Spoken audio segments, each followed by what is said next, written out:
بسم اللہ الرحمن الرحیم۔ السلام علیکم ناظرین، کہانی نگری یوٹیوب چینل میں آپ سب کو خوش آمدید۔ میں مردوں کو غسل دیتی تھی۔ ایک دن ایک آدمی آیا اور میری گود میں ڈھیروں پیسے ڈال کر بولا میری بہن کو غسل دے دو، اگر وہ جاگ گئی تو اسے یہ رومال سنگھا کے دوبارہ سلا دینا۔ مجھے بہت حیرت ہوئی کہ یہ کیا بول رہا ہے، لیکن ڈھیروں پیسے دیکھ کر میں خاموش ہو گئی۔ یوں اس کو نہلا کر کفن پہنا دیا، لیکن جب اس کو دفنا دیا تو یاد آیا کہ میرے سارے پیسے تو اس کے کفن میں غلطی سے ہی چلے گئے ہوں گے۔ بھاگتی ہوئی قبرستان گئی اور قبر کی مٹی ہٹانے لگی۔ جب مٹی ہٹی تو پیروں تلے سے زمین نکل آئی، کیونکہ وہاں تو اب میرا نام آمنہ ہے اور میں ایک بہت ہی اہم کام سر انجام دیتی ہوں۔ میں مردوں کو غسل دینے کا کام کرتی ہوں۔ اکثر لوگ مجھ سے پوچھا کرتے ہیں کہ آمنہ تمہیں اس کام سے ڈر نہیں لگتا کیا؟ تو میں مسکرا کر کہہ دیتی ہوں کہ جس جسم میں روح ہی نہ ہو اس سے کیا ڈرنا؟ جب ایک انسان ختم ہو جاتا ہے تو پھر اس سے کیا خوف کھانا؟ پہلے تو میں بھی ڈرپوک ہوا کرتی تھی، میں بھی ڈر جایا کرتی تھی۔ میری شادی ہو گئی تو اپنے والدین کے گاؤں سے بیاہ کر دوسرے گاؤں میں آ گئی تھی۔ یہاں زندگی اچھی گزر رہی تھی۔ ایک بوڑھی ساس تھی اور بہت زیادہ خیال رکھنے والا شوہر تھا۔ شادی کے 2 ماہ تو ایسے گزرے جیسے مجھے زمین پر ہی جنت مل گئی ہو، کیونکہ میرا شوہر بہت اچھا انسان تھا، وہ میرا بہت خیال رکھتا تھا۔ پھر ایک دن وہ دکان سے چند ضروری چیزیں لانے گیا، مگر وہ زندہ نہ آ سکا۔ اس کی میت دیکھ کر میں سکتے میں آ گئی تھی۔ لوگوں نے مجھے بہت جھنجھوڑا تھا، پھر کہیں جا کر میرا سکتہ ٹوٹا تھا۔ میں اپنے شوہر کی میت سے لپٹ کر روتی رہی اور ان سے سوال پوچھتی رہی کہ آپ تو کہتے تھے کہ عمر بھر ساتھ نبھاؤں گا، پھر میری کس خطا نے آپ کو مجھ سے دور کر دیا؟ میرے شوہر نے کوئی جواب نہیں دیا۔ اسے دفنانے کے لیے لے جایا گیا۔ میرے سپنوں کا شیش محل ٹوٹ گیا تھا۔ اب گھر میں ایک بڑی ساس اور ایک میں ہی رہ گئی تھی۔ کچھ عرصہ تو ہم دونوں عورتیں سوگ مناتی رہی تھیں۔ پھر جب کھانے کے لالے پڑ گئے تو سوگ چھوڑ کر کام دھندا ڈھونڈنے لگی تھی۔ ساس میری بوڑھی تھی، وہ کوئی کام نہیں کر سکتی تھی۔ میری بھی عدت پوری ہو چکی تھی، اس لیے میں رزق کی تلاش میں نکل گئی۔ ایک دن ہمارے گھر مردے نہلانے والی عورت آئی تو میری ساس سے کہنے لگی، بہن میں تو اب بوڑھی ہو چکی ہوں، اب مجھ سے مردہ نہلایا نہیں جاتا، میں چاہتی ہوں کہ کسی کو اس کام کے لیے ٹرین کر دوں۔ میں یہ ساری بات کچن سے سن رہی تھی، اس لیے جلدی سے بھاگ کر باہر آ گئی اور بولی، ماسی یہ کام مجھے سکھا دو۔ وہ عورت میری طرف بڑے غور سے دیکھ رہی تھی، کہنے لگی، ابھی تو تم بہت کم عمر ہو، پھر شاید تم ڈر جاؤ۔ میں نے جب پہلے یہ کام شروع کیا تو ایک مردے کو غسل دینے کے بعد کئی دن بستر سے اٹھ نہیں پاتی تھی۔ میں بولی، ماسی مجھے موت اور مردے سے ڈر نہیں لگتا، میرا شوہر مر گیا ہے، اب میں مردے سے ڈرتی اچھی لگوں گی کیا؟ وہ ماسی جانتی تھی کہ مجھے اس کام کی ضرورت ہے، اس لیے اس نے مجھے کام سکھانے کی حامی بھر لی۔ اب میں ماسی کے گھر چلی جاتی، پہل تو وہ مجھے اس کام کی تعلیم دیتی رہتی تھی، پھر جیسے ہی گاؤں میں کوئی مر جاتا تو ماسی مجھے اپنے ساتھ لے جایا کرتی تھی۔ موت ایک بہت ڈرانے والی چیز ہے، اس لیے میں جب کسی مردے کو غسل دیتی تو کئی دن میں سو نہیں پاتی تھی، لیکن پھر اب ٹرین ہو گئی تھی۔ پچھلے 2 سالوں میں نے بہت مردوں کو نہلایا تھا، بہت سے راز میرے سینے میں دفن تھے جن کو میں کبھی بھی کسی سے شیئر نہیں کر سکتی، کیونکہ یہ ایک مردے کا راز ہوتا ہے۔ ایک رات میں اس کے پاس بے خبر سو رہی تھی جب کسی نے زور زور سے میرے گھر کا دروازہ پیٹنے شروع کر دیا۔ میں ہڑبڑا کر اٹھ بیٹھی تھی۔ میں نے دل ہی دل میں دعا کی کہ خدا خیر کرے، اس وقت کون آ گیا؟ میں جلدی سے دروازے پر گئی اور بولی، پوچھا کون ہو؟ ایک گھبرائی سی مردانہ آواز مجھے سنائی دے رہی تھی۔ وہ کہنے لگا، آپ عورتوں کو غسل دیتی ہیں نا؟ میری بہن مر گئی ہے، جلدی سے میرے ساتھ چلیں، اسے غسل دینا ہے۔ میں نے دروازہ کھول دیا اور بولی، کون ہو تم اور کہاں سے آئے ہو؟ وہ لڑکا بولا، میں یہیں سے آیا ہوں، جاگیرداروں کا بیٹا ہوں، خدارا میرے ساتھ چلیں۔ میں بولی، کب مری ہے تمہاری بہن؟ میں نے تو کوئی اعلان نہیں سنا۔ وہ لڑکا بولا، ابھی ہم نے اعلان نہیں کروایا، میں شش و پنج میں مبتلا تھی، اس لیے بولی، میں رات میں مردوں کو نہیں نہلاتی، صبح آ جاؤں گی۔ وہ لڑکا جھنجھلا گیا اور بولا، باجی آپ سمجھتی کیوں نہیں ہیں، ہماری عزت کا معاملہ ہے، بہن کا جنازہ صبح تک گھر میں نہیں رکھ سکتے۔ میں بولی، معاف کرنا، میں نہیں آ سکتی۔ مجھے اس لڑکے کی باتیں عجیب لگ رہی تھی، اس لیے میں نے جانے سے انکار کر دیا اور دروازہ بند کرنے لگی۔ تو لڑکے نے اپنی جیب سے ہزار نوٹوں والی 2 گڈیاں میرے ہاتھ میں تھما دیں اور بولا، 2 لاکھ ہیں، اب تو میرے ساتھ چلو، میں بولی 2 لاکھ؟ مجھے تو حیرت کا شدید جھٹکا لگا تھا۔ وہ بولا اچھا چلو 3 لاکھ لے لینا، اب آ جاؤ باجی۔ میں نے اس لڑکے کا بغور جائزہ لیا اور وہ اس سے پیسے لے کر اس کے ساتھ چل پڑی۔ اس نے مجھے بہت زیادہ رقم دے دی تھی کیونکہ ہمارے گاؤں میں مردے نہلانے والی عورتوں کو اتنے پیسے نہیں دیے جاتے تھے۔ اگر کوئی بہت زیادہ امیر ہوتا تو 500 روپے دے دیا کرتا، نہیں تو میں تو 200 میں بھی مردے نہلا دیا کرتی تھی۔ ان پیسوں سے میرے بہت سے کام ہو سکتے تھے۔ میں اس کے ساتھ چلنے لگی تو وہ بولا باجی آپ کو معلوم ہے نا کہ مردے کا راز راز رکھا جاتا ہے۔ میں نے سر ہلا دیا تو وہ کہنے لگا میت کو غسل دیتے وقت اگر آپ کو میری بہن میں ذرا سی بھی جنبش محسوس ہوئی تو اسے یہ رومال سنگا کر دوبارہ سلا دینا۔ اس نے میرے ہاتھ میں رومال پکڑا دیا۔ میں تو اس کی بات سن کر دنگ رہ گئی تھی۔ میں بولی لڑکے میں تمہاری بات نہیں سمجھی۔ وہ مسکرا کر بولا 3 لاکھ اسی لیے دیے ہیں کہ تم بات سمجھے بغیر میری مانتی چلو۔ میری بہن جیسا تمہاری بلائی اسی میں ہے، جیسا جیسا کہہ رہا ہوں تم نے ویسا ہی کرنا ہے۔ وہ مجھے دبے الفاظوں میں دھمکی دے رہا تھا۔ میں بہت خوف زدہ ہو چکی تھی اور خود پر لعنت ملامت کر رہی تھی۔ میں بولی آمنہ عمر بھر تم نے کبھی لالچ نہیں کیا تھا، آج تمہیں کیا ہو گیا ہے؟ یہ کیسا ظلم کر لیا اپنے ساتھ؟ وہ لڑکا مجھے بہت بڑی حویلی میں لے گیا تھا۔ یہ حویلی ہمارے گاؤں کے جاگیردار کی تھی۔ میں گھر داخل ہوا تو وہ لڑکا مجھے جاگیردارنی سے ملوانے کے لیے لے گیا اور بولا امی عورت آ گئی ہے، ہیرا کو غسل دینے کا اہتمام کریں۔ اس عورت کی آنکھیں رونے کی وجہ سے سرخ ہو چکی تھیں۔ وہ بولی آؤ میں تمہیں جگہ دکھا دوں۔ وہ عورت مجھے ایک بہت بڑے کمرے میں لے گئی۔ وہاں ایک جوان جہاں لڑکی پڑی تھی۔ وہ عورت بولی اس کمرے میں غسل دے دو میری بچی کو، اس کا ہر راز تمہارے پاس امانت ہے۔ میں نے سر ہلا دیا، تب وہ عورت باہر چلی گئی۔ میں نے اس کو غسل دینے لگی تو اس لڑکے کے جسم میں بھی حرارت موجود تھی، اس کا تنفس چل رہا تھا۔ میں بہت زیادہ گھبرا گئی۔ میں ایک زندہ لڑکی کو یہ کیسے غسل دے سکتی ہوں کہ وہ مر چکی ہے؟ میں نے جیسے تیسے غسل تو دے دیا، مگر میں نے سوچا میں اس لڑکی کی غریب ماں کو اس کے متعلق ضرور آگاہ کر دوں گی کہ تمہاری بچی ابھی زندہ ہے۔ مجھے تو بس اتنی بات سمجھ میں آئی تھی کہ شاید لڑکی کسی نیچ ذات پات کے لڑکے کو پسند کرنے لگی تھی، یا رات کی اس تاریکی میں گھر سے بھاگتے ہوئے پکڑی گئی ہو، تب ہی اس کی بانیوں نے اپنی بہن کا قصہ ختم کرنے کا فیصلہ کر لیا ہو۔ میں نے سوچا کہ میں اس لڑکی کی بدنصیب ماں کو حقیقت بتا دوں گی، شاید وہی لڑکی کے لیے کچھ کرنے کے قابل ہو۔ میں غسل دے کر باہر آ گئی۔ میں جاگیردارنی کے پاس گئی اور بولی بیگم صاحبہ آپ سے ایک بات کرنی ہے۔ وہ بولی ہاں کہو، بلکہ تم رکو میں اپنے بیٹے سے کہہ دیتی ہوں، وہ تمہیں پیسے دے دے گا۔ میں نے زور زور سے نفی میں سر ہلا دیا اور بولی بیگم صاحبہ یہ بات نہیں ہے، دراصل میں ایک بیٹی کے متعلق آپ سے کچھ کہنا چاہتی ہوں۔ وہ عورت جلدی سے ارد گرد دیکھنے لگی، پھر مجھے اپنے ساتھ ایک کونے میں لے گئی اور بولی کہو آمنہ کیا کہنا چاہتی ہو؟ میں بھی بہت گھبرا رہی تھی کہ کہیں وہ لڑکا مجھے دیکھ نہ لے، وہ کیا سوچے گا کہ 3 لاکھ بھی دے دیے پھر بھی راز کو راز نہیں رکھ پائی۔ میں بولی بیگم صاحبہ آپ کی بیٹی مری نہیں ہے، وہ زندہ ہے، اگر جسم گرم ہے، وہ سانس لے رہی ہے۔ میری بات سن کر اس عورت کے ماتھے پر بل پڑ چکے تھے۔ وہ مجھے گھور کر بولی اگر یہ بات تم نے کسی اور کو بتانے کی کوشش کی تو میں تب سے سچ کہہ رہی ہوں، میری بیٹی ہیرا کے پاس ہی تمہاری کبن بنوا دوں گی۔ میں ان کی بات سن کر بے حد پریشان ہو چکی تھی۔ حویلی رات کے اس پہر بھی لوگوں سے بھری ہوئی تھی، یہی معلوم ہوتا تھا کہ یہ اس حویلی کی مقیم ہے۔ میت اس کمرے سے لا کر صحن میں رکھ دی گئی تھی تو بیگم صاحبہ پھوٹ پھوٹ کر رونے لگی تھی۔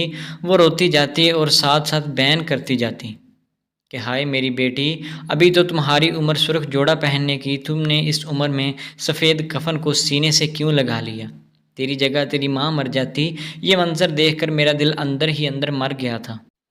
لوگ کتنے ظالم ہوتے ہیں۔ وہ ایک عورت اپنی بیٹی کی جھوٹی موت پر تو رو رہی تھی۔ میرا دل چاہا کہ اس سے کہہ دوں کہ یہ مگر مچھ کے آنسو مت بہاؤ، مگر ایسا نہ کہہ سکی کیونکہ مجھے اپنی اوقات بخوبی معلوم تھی۔ میں چپ چاپ وہاں سے نکل آئی تھی۔ صبح کے 4 بج چکے تھے۔ میں گھر واپس آ کر بستر پر لیٹ گئی تھی۔ میرا دل بہت بوجھل تھا۔ میں نے عمر بھر کبھی پیسے کی لالچ نہیں کی تھی، نہ جانے آج کیوں میں نے پیسے کی خاطر اپنا ایمان داؤ پر لگا دیا تھا۔ مجھے کیا ہو گیا تھا؟ میں نے کیسے ایک زندہ لڑکی کو مردہ قرار دے دیا تھا؟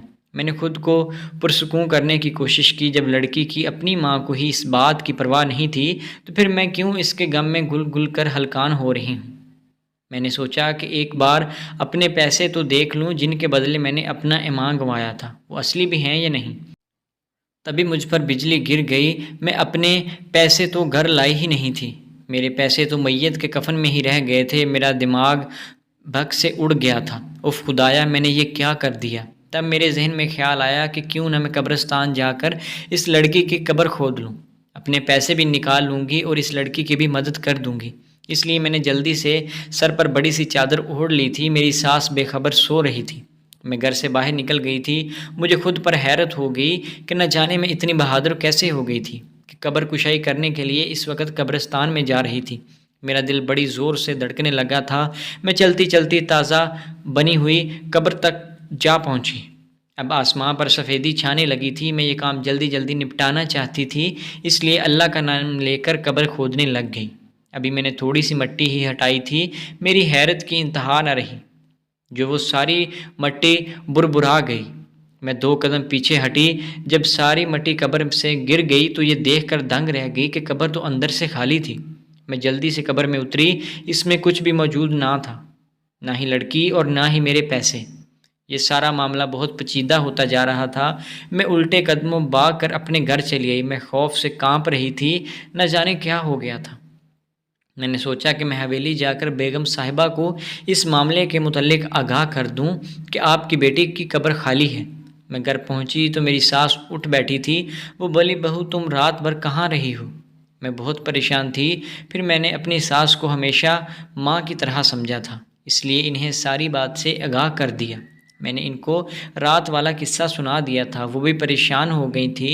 کہنے لگی، بیٹی تم ابھی حویلی جا کر مالکن سے مل کر آؤ، پھر مجھے بھی بتانا کہ انہوں نے کیا کہا۔ میں ناشتہ بنانے لگی تو انہوں نے انکار کر دیا کہ مجھے کچھ نہیں کھانا، تم بس جاؤ یہاں سے۔ میں نے پھر چادر اوڑھ لی اور حویلی کی طرف چل پڑی۔ حویلی میں ہر طرف سوگ پھیلا ہوا تھا۔ بیگم صاحبہ اپنے تخت پر بیٹھی آنسو بہا رہی تھیں۔ ان کے ارد گرد ان کی ملازمہیں جمع تھیں۔ میں آگے بڑھ کر، بیگم صاحبہ آپ سے تنہائی میں بات کرنا چاہتی ہوں۔ انہوں نے مجھے ناگواری سے دیکھا، پھر اپنی ملازمہ سے کہہ دیا کہ جاؤ۔ جب وہ چلی گئی تو میں ان کے پاس جا کر کھڑی ہو گئی۔ میں بولی، بیگم صاحبہ رات میں نے آپ کی بیٹی کو غسل دیا تھا۔ آپ کے بیٹے نے مجھے اس غسل کے بدلے 3 لاکھ روپے دیے تھے۔ میں نے وہ پیسے بے دہانی سے آپ کی بیٹی کے کفن میں رکھ دیے کہ واپسی پر ساتھ لیتی چلوں گی، مگر گھر پہنچ کر خیال آیا کہ میں تو اپنے پیسے کفن سے نکالنا ہی بھول گئی تھی، اس لیے میں نے آپ کی بیٹی کی قبر کھودنے کا فیصلہ کر لیا تھا۔ میں نے جیسے ہی قبر کو ہاتھ لگایا وہ بربرا گئی۔ میں نے دیکھا کہ قبر تو خالی ہے، اس میں آپ کی بیٹی موجود نہیں تھی۔ میری بات سن کر بیگم صاحبہ بولی، ارسلان ادھر آؤ۔ تھوڑی دیر کے بعد وہی لڑکا وہاں آ گیا تھا جہاں پر میں کھڑی تھی۔ بیگم صاحبہ بولی، ارسلان تم بہت بیوقوف نکلے، تم نے اس جیسی عورت پر 3 لاکھ روپے ضائع کر دیے جو راز کو راز نہیں رکھنا چاہتی۔ کل رات سے بار بار وہ مجھے سب بتا رہی ہے جو تم نے اسے منع کیا تھا کہ کسی کو بھی نہیں بتانا۔ اب میرے پاس یہ بتانے آئی ہے کہ میری بیٹی کی قبر خالی ہے۔ وہ لڑکا مجھے گھورتا رہا، پھر بولا، اس کو تو مزہ چکھاتا ہوں۔ ارسلان نے اپنی ملازمہ کو آواز دی تو وہ مجھے گھسیٹتے ہوئے اپنے ساتھ لے گئی۔ میں بہت زیادہ خوف زدہ تھی کہ نہ جانے یہ مجھے کہاں لے کر جا رہے ہیں۔ میں اس لڑکے کی منتیں کرنے لگی کہ خدارا مجھے معاف کر دو، میں یہ بات دوبارہ کسی سے نہیں کہوں گی، مگر اس نے میری ایک نہ سنی۔ وہ عورت مجھے تہہ خانے میں لے گئی اور ایک کمرے میں مجھے دھکا دے کر باہر نکل آئی اور باہر سے دروازہ بند کر لیا۔ یہ دیکھ کر تو میری روح لرز گئی تھی۔ میں نے چلنا شروع کر دیا تھا۔ میں بار بار دروازے پیٹنے لگی تھی۔ میں جانتی تھی کہ یہ جاگیردار لوگ اپنی حویلیوں میں قید خانے بنا کر بیٹھے ہوئے ہیں، ایک ذرا سی غلطی پر تو قید کر دیتے ہیں، مگر پھر بھول جاتے ہیں کہ ہم نے فلاں بندے کو بھی قید کیا ہوا تھا۔ چند دن بعد جب لاش سر دفن اٹھتا تب انہیں یاد آتا کہ میں خوف سے تھر تھر کانپ رہی تھی، اللہ کے حضور دعا کر رہی تھی۔ میں بہت بڑی مصیبت میں پھنس چکی تھی، آنکھوں سے آنسو بہتے چلے جا رہے تھے۔ تب مجھے کسی کی آواز سنائی دی، ایک لڑکی تھی جو بولی تھی، اتنی جلدی گھبرا گئی؟ میں نے جلد سے مڑ کر دیکھا تو مجھے ہیرا نظر آ رہی تھی۔ میں تو اسے وہاں دیکھ کر دنگ رہ گئی تھی۔ میں اس کے پاس گئی اور بولی، ہیرا تم یہاں کیسے پہنچی؟ وہ قدم قدم چلتی میرے پاس آ گئی اور بولی تم نے میری خاطر خود کو ان بیڑیوں میں کیوں پھنسا لیا؟ یہ تو بہت برے لوگ ہیں، یہ تمہیں بھی میری طرح زندہ دفنا دیں گے۔ وہ اتنا کہہ کر پھوٹ پھوٹ کر رونے لگی تھی۔ میں نے اسے اپنے ساتھ لگا لیا اور بولی کیا بات ہے، مجھے سب کچھ سچ سچ بتا دو۔ وہ روتی ہوئی بولی آمنہ تم سے نہیں کہوں گی تو کس سے کہوں گی؟ دراصل بات یہ ہے کہ میری پیدائش کے 2 سال بعد میری سگی والدہ انتقال کر گئی تھی۔ ابو میری وجہ سے بہت پریشان رہتے تھے۔ انہوں نے مجھے اپنی زندگی کا محور بنا لیا تھا۔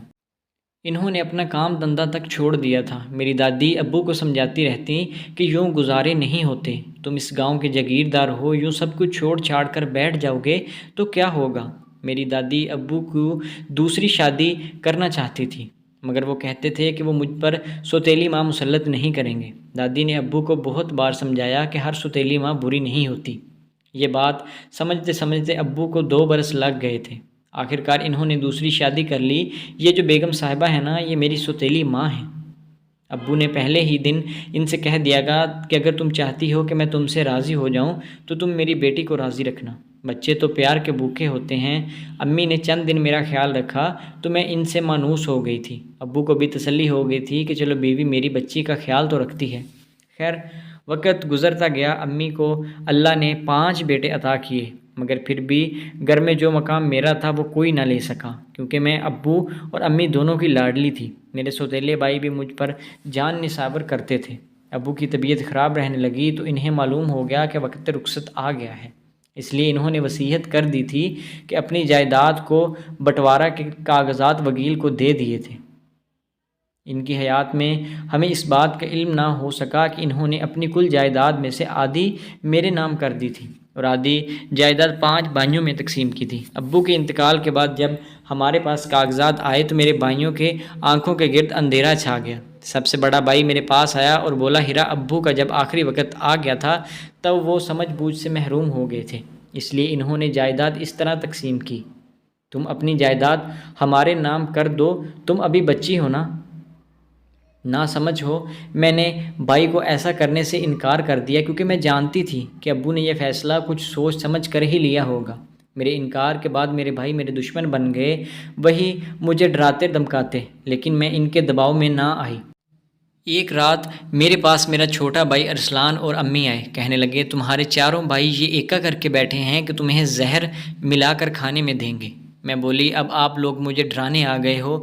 تب امی بولی نہیں ہیرا، ایسی بات بالکل نہیں ہے، کل رات تمہارے بھائی تمہارے کھانے میں زہر ڈالیں گے، مگر میں اس زہر کی جگہ تمہیں بے ہوشی کی دوا دے دوں گی، تم بے ہوش کر جاؤ گی تو یہ سمجھیں گے کہ تم مر گئی ہو۔ جب یہ تمہیں دفنا کر واپس آئیں گے تو ہم تمہیں قبر سے نکال کر لے آئیں گے، پھر جیسے ہی مناسب موقع ملا تمہیں اس حویلی سے نکال دیں گے۔ مجھے نہیں معلوم کہ تم یہاں سے کیسے بچی ہو۔ میں بولی ہیرا میں تمہارے کفن میں اپنے پیسے بھول گئی تھی، پھر مجھے معلوم تھا کہ تم زندہ ہو، اس لیے میں قبر کھودنے پہنچ گئی تھی تاکہ تمہیں وہاں سے نکال سکوں۔ جب وہاں پہنچی تو تمہاری قبر خالی تھی۔ یہ بات میں بیگم صاحبہ کو بتانے آئی تو انہوں نے تو مجھے قید کر دیا۔ ہیرا بولی تم فکر مت کرو، سب ٹھیک ہو جائے گا۔